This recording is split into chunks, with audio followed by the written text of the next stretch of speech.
অমর প্রেমের স্মৃতি তাজমহল।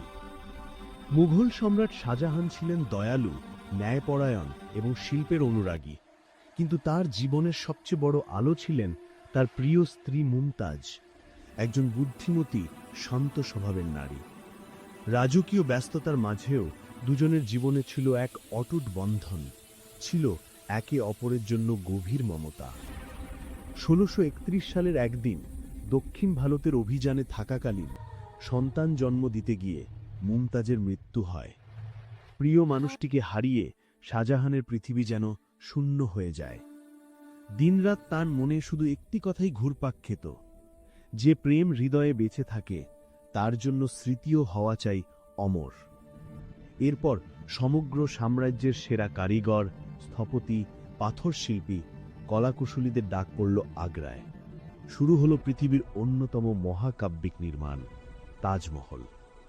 সাদা মার্বেলে মোঘল শিল্পের সূক্ষ্ম নকশা, বহির্ভাগে ফার্সি ক্যালিগ্রাফি, ভেতরে ফুলের ইনলে কাজ, সবই তৈরি করা হয়েছিল প্রিয়তমার স্মৃতিকে স্বর্গীয় রূপ দেওয়ার জন্য।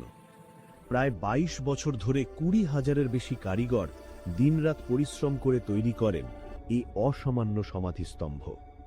যেদিন তাজমহল সম্পূর্ণ হল, বলা হয় সেই দিন শাহজাহান নীরব দাঁড়িয়ে শুধু বলেছিলেন, এটাই আমার হৃদয়ের অশ্রুবিন্দুর রূপ।